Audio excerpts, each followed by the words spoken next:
कहानी शुरू होती है और हम मिलते हैं एक ब्यूटीफुल सी गर्ल रूमी से। रूमी जो कि बाय प्रोफेशन एक बिजनेस करती है, यानी कि वो अपना खुद का चिकन रेस्टोरेंट चलाती है। वैसे तो उसका रेस्टोरेंट फेमस है क्योंकि वो बहुत ही डिलीशियस चिकन बनाती है। दूर दूर तक रूमी के चिकन के किस्से तो बहुत ही मशहूर हैं।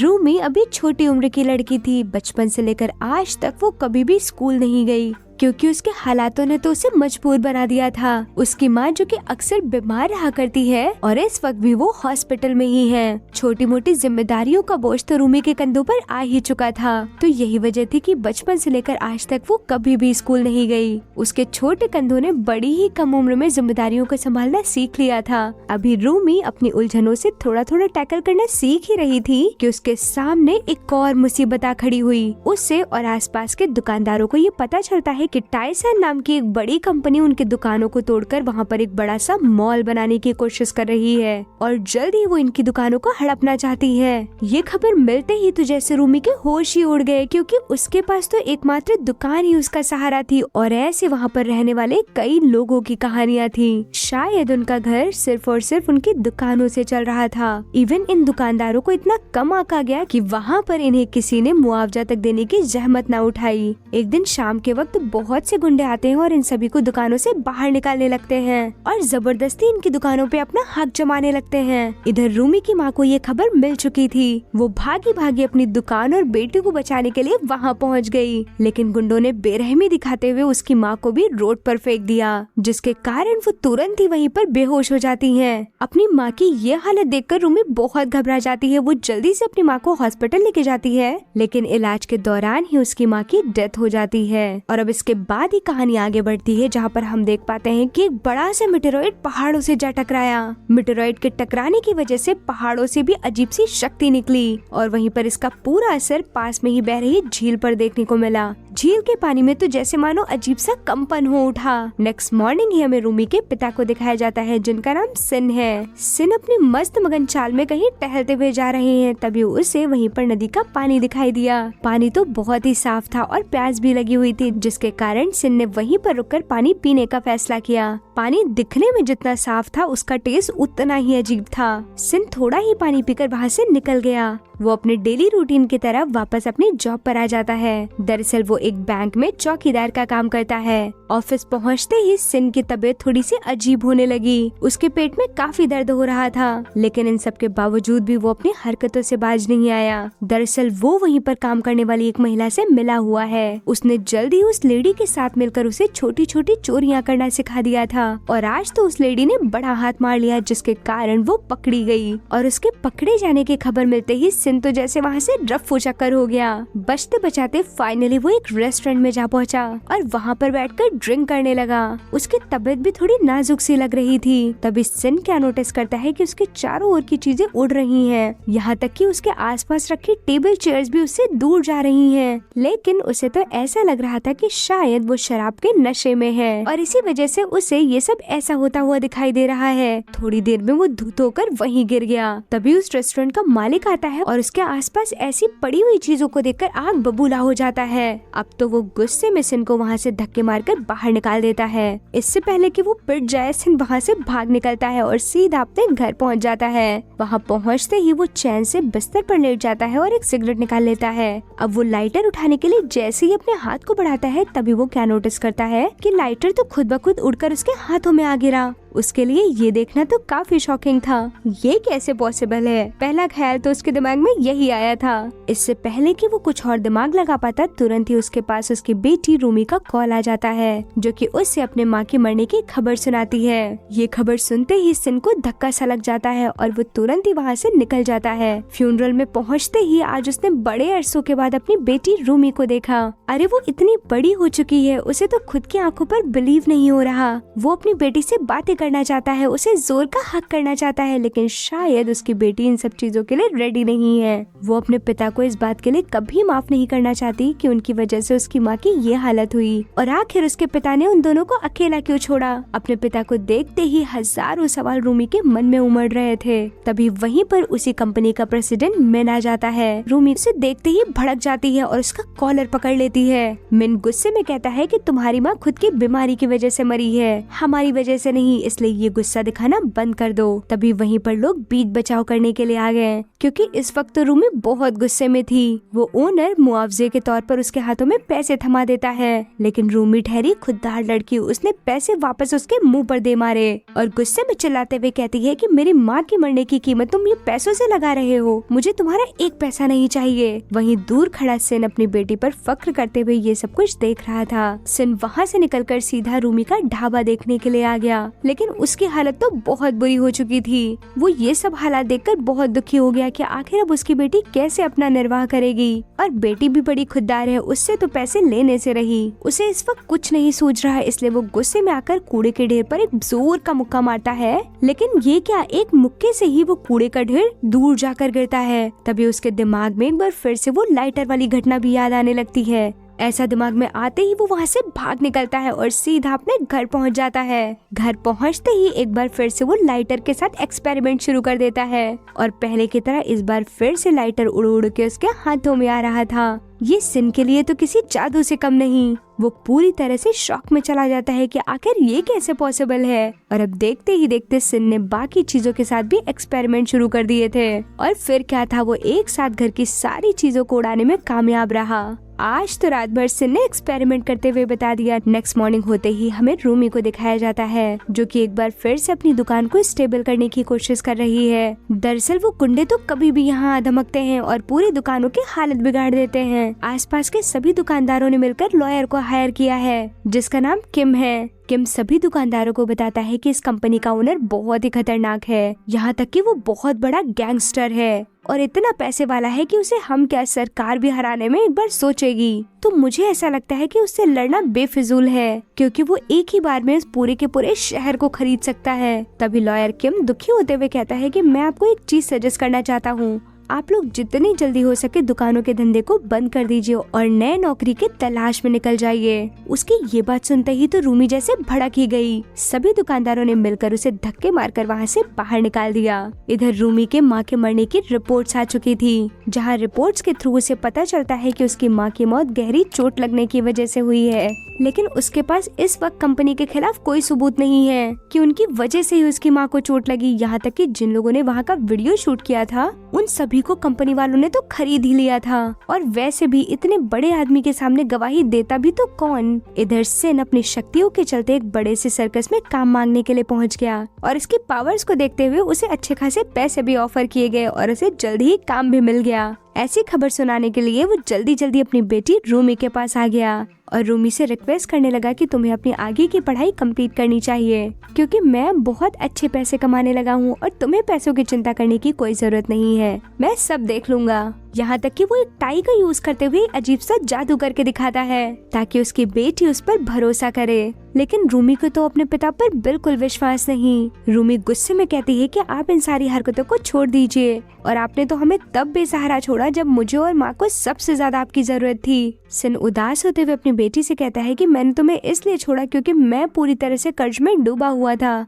और अगर हम सब साथ रहते तो उसका असर तुम दोनों पर भी पड़ता। मेरे पास कोई ऑप्शन नहीं था, इसी वजह से मुझे ये कदम उठाना पड़ा। लेकिन रूमी तो इस वक्त कुछ भी सुनने के हालत में ही नहीं है। वो गुस्से में कहती है, अच्छा तो अब इतने सालों बाद आपका पिता का प्यार जाग उठा है, आप इसे तो अपने पास ही रखिए, मैं खुद देख लूंगी कि मुझे क्या करना है। इतना कहते ही रूमी गुस्से में वहाँ से निकल जाती है। तभी सिन क्या नोटिस करता है कि एक बदमाशों की बड़ी टोली उन्हीं के एरिया में आ रही है। सारे गुंडे जल्दी बाहर निकलते हैं और एक बार फिर से दुकानों में तोड़फोड़ शुरू कर देते हैं, लेकिन उनके पास तो हथियार थे, उन्हें रोक पाना तो बहुत ही मुश्किल काम था। ये देखते ही सिन से रहा नहीं गया और उसने अपनी शक्ति का इस्तेमाल करने का फैसला किया और अब देखते ही देखते उसने एक एक कर वहाँ मौजूद सभी गुंडों को धूल चटाई, यहाँ तक कि उसने हवा में उठा कर बहुत पटकने दिए। वहाँ मौजूद सभी लोग सिन की शक्तियों को देखकर हैरान थे, ये किसी जादू से कम नहीं। इवन सभी लोगों ने तरह तरह की बातें बनाना शुरू कर दिया। तभी पुलिस वहाँ जाती है और गुंडों दुकानदारों दोनों को पकड़कर अपने साथ पुलिस स्टेशन ले जाती है। वहाँ पहुँचते ही दोनों गुट एक दूसरे पर मारने का इल्जाम लगा रहे थे, तो फाइनली पुलिस ने रिकॉर्डिंग देखने का फैसला किया।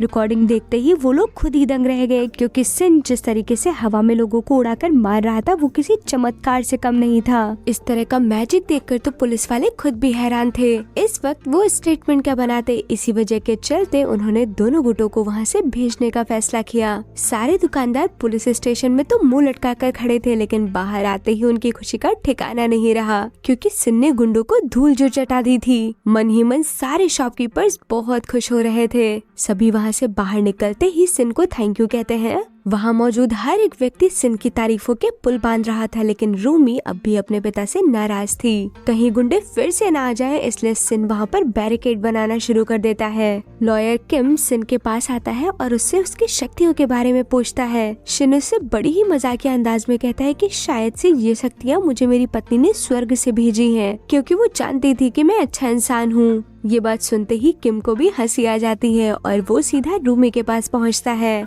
वो रूमी को समझाने की कोशिश करता है कि तुम्हारे पिता सिर्फ और सिर्फ तुम्हारी मदद करना चाहते हैं। वाकई में इसके अलावा उनका कोई और इरादा नहीं नजर आ रहा है। तुम्हें तो अपने पिता का साथ देना चाहिए। सबके समझाने के बाद रूमी ने अपने पिता से बात करने का फैसला कर लिया। उसे भी अपने पिता की फिक्र हो रही थी कि कहीं इन शक्तियों के चलते उसके पिता की बॉडी को कोई नुकसान न पहुँचे। उसने पहले ही अपनी माँ को खो दिया, लेकिन अब किसी भी हाल में अपने पिता को खोना नहीं चाहती थी। उधर गुंडों की फौज सीधा लीडर के पास पहुंचती है और वो सिन का मुकाबला करने से मना कर देते हैं। आखिरकार वो जगह कैसे खाली करवाई जाए, ये सोचकर ही गुंडों की पूरी टीम हैरान और परेशान थी, क्योंकि अब तो सिन आ गया था और उसकी शक्तियों के आगे तो कोई टिक नहीं पा रहा था। अब ये फरमान लेकर सभी कंपनी की मालकिन के पास पहुँचते हैं। अब तक जगह खाली नहीं हुई, ये बात सुनते ही मालकिन का पारा हाई हो जाता है और वो वहाँ के लीडर को ही पिटवाना शुरू कर देती है। मैंने तुम लोगों से कहा था कि काम होने के बाद ही अपनी शक्ल दिखाना, लेकिन तुम लोग मामूली से दुकानदारों को वहाँ से हटा नहीं पाए, कितनी शर्म की बात है।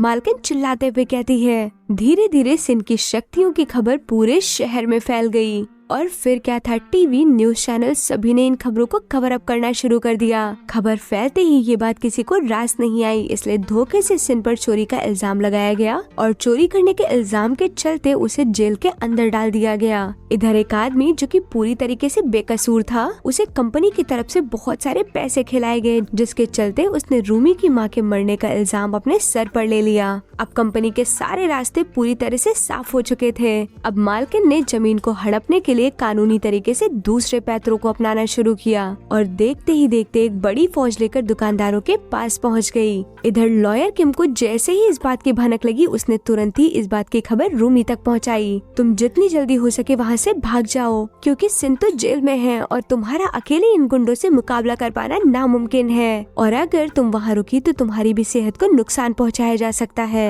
किम की ये बात सुनते ही रूमी हंस पड़ती है और इससे कहती है, मैं अंत तक लड़ूंगी। इधर मालकिन अपने बनाए गए प्लान के मुताबिक सिन से जेल में मिलने पहुंच जाती है और उसे अपने कंपनी में आने के लिए ऑफर करती है और धमकियां देकर कहती है कि अगर जल्दी से जल्दी तुमने मेरी बात को नहीं माना तो मैं तुम्हें देशद्रोही करार कर दूंगी। और तुम्हें पता है कि तुम्हारे बारे में टीवी में क्या खबरें फैल रही हैं, तुम्हें नॉर्थ कोरिया का जासूस ठहराया जा रहा है और यही वजह है कि तुम जेल के अंदर बैठे हो। अपनी शक्तियों का सही इस्तेमाल करना सीखो, यानी कि मेरी कंपनी के लिए। देखो सोच कर बताना, कोई जल्दी नहीं है। इतना कहते ही वो वहाँ से निकल जाती है। इधर दुकानों की तोड़फोड़ शुरू कर दी गई थी। लोगों ने अपनी दुकानों को बचाने के लिए जी तोड़ लड़ाई की, लेकिन इस वक्त उन लोगों के आगे टिक पाना बहुत ही मुश्किल काम था। अब तो जेसीबी से खुदाई भी शुरू कर दी गई थी। ये देखते ही सारे दुकानदार डर के मारे वहाँ से भागने लगते हैं। रूमी सबको वहाँ से भागता देखकर परेशान हो जाती है कि आखिर अब वो अकेले कैसे लड़ेगी। तभी एक आदमी वहीं मलबे में फंस जाता है। रूमी वहाँ पर उसे निकालने के लिए जाती है, तभी एक बड़ा धमाका होता है और दोनों उड़कर दूर गिरते हैं। सभी ने उन दोनों की मदद की और वहीं पास ही में बने एक कमरे में जा पहुँचे और कमरे के दरवाजे को बंद ही रखने का फैसला किया, क्योंकि अगर कोई भी दुकानदार बाहर निकला तो गुंडे और पुलिस दोनों से मार खा सकता है।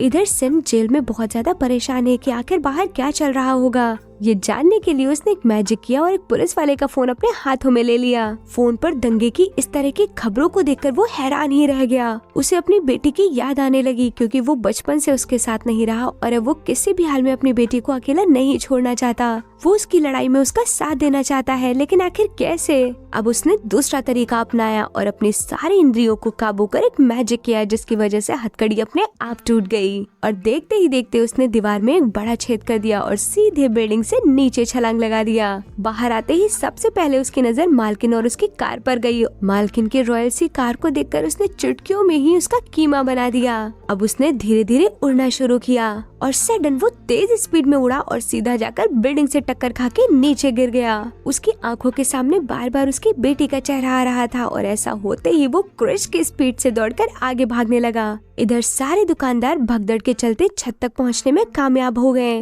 लेकिन तभी एक दुकानदार छज्जे से लटक गया। सभी उसकी मदद कर उसे ऊपर की ओर खींच रहे थे, वहीं पुलिस उसे नीचे गिराने के बारे में सोच रही थी। पुलिस नीचे से ही पानी की बौछार करना शुरू कर देती है ताकि वो आदमी नीचे गिर जाए। उसके हाथ छूटने ही वाले थे कि तभी ऐन मौके पर सिन आ जाता है और उस आदमी की जान बचा लेता है। सिन ने उस आदमी को सुरक्षित पहुंचाया और फिर सबको बचाने के लिए वहां से निकल गया, लेकिन उड़ते वक्त टक्कर की वजह से वो एक दूसरे कमरे में आ पहुंचा जहां पर पुलिस की बहुत बड़ी फौज थी और उन सभी ने मिलकर एक साथ सिन पर अटैक कर दिया, लेकिन सिन ने एक एक कर सबको धूल चटाई। इधर तब तक पुलिस वालों ने रूमी को पकड़ लिया और उसे तो अपने साथ ले जाने लगे और बाकी पुलिस वाले जल्दी ही दुकानदारों तक पहुंच गए और एक एक कर सबको पीटना शुरू कर दिया। इधर सिन सबका मुकाबला कर जल्दी ही यहाँ पर पहुंच जाता है और एक एक कर सारे गुंडों और पुलिस वालों को पीटना शुरू कर देता है। बहुत सारे लोग मिलकर भी सिन का मुकाबला नहीं कर पा रहे थे। वो तो इतना शक्तिशाली बन चुका था कि अकेला ही इन सबके लिए काफी था। उसने जल्दी ही सबकी पिटाई कर एक साथ एक सुरक्षित स्थान पर पहुंचा दिया और अब वो अपनी बेटी को ढूंढने निकल गया। तभी उसकी नजर एक क्रेन के डिब्बे पर पड़ती है। रूमी के हाथ उस डिब्बे से बंधे हुए थे और वो वहां लटकी हुई थी। वो डब्बा लगातार नीचे की ओर गिर रहा था। ये देखते ही सिन ने पूरे डब्बे का रुख ही मोड़ दिया